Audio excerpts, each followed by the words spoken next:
Hello everyone, সবাই কেমন আছো? আশা করছি সবাই খুব ভালো আছো। আমরাও খুব ভালো আছি। তো দেখো, আমরা বাড়ির সবাই মিলে এই ঘুরতে চলে গেছিলাম ট্রলারে করে নদীর ওই পারে। তো যখন নদী পার হচ্ছিলাম তখন তো আমি খুবই ভয় পাইতেছিলাম যে যদি একটা লঞ্চ চলে আসে তাহলে তো প্রচুর পরিমাণ ঢেউ আসবে, আর আমি খুব ভয় পাই। তো যাই হোক, তারপর ট্রলার থেকে নেমে নদী পার হয়ে আমরা একটু হাঁটাহাঁটি করছিলাম, তখন আর ভিডিও করি নাই।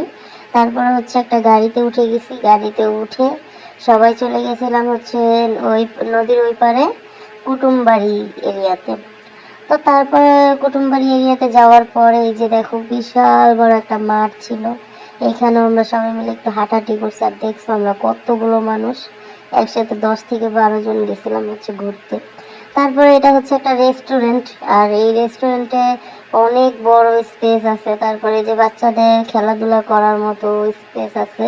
তো আমার মেয়ে, তারপর আমরা সবাই গেছিলাম, যারা সবার সাথে যে বাচ্চারা ছিল, তো বাচ্চারা এখানে মজা করতেছিল। তারপরে দেখো, আমার মেয়ে দোল খাচ্ছিল, সাথে আমার ছোট ভাইও দোলনা আছে, দোলনাতে দোল খাইতেছিল, ওরাও দোল খাইছে, ঠিক আছে।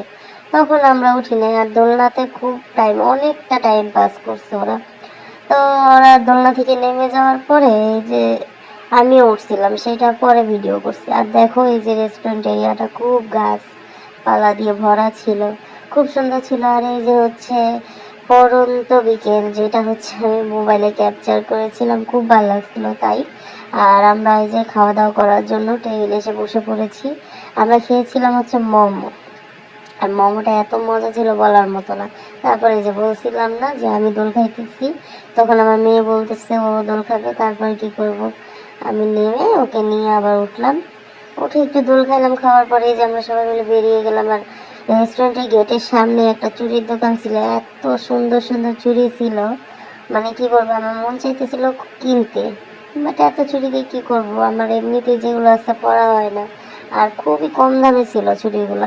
তো যাই হোক, আমরা সেখান থেকে বেরিয়ে একটা গাড়িতে করে চাপটি খেতে চলে গেছি পানগাঁও, কারণ পানগাঁওর চাপটি খুবই ফেমাস। তারপরে খেয়েছি তেঁতুলের চা।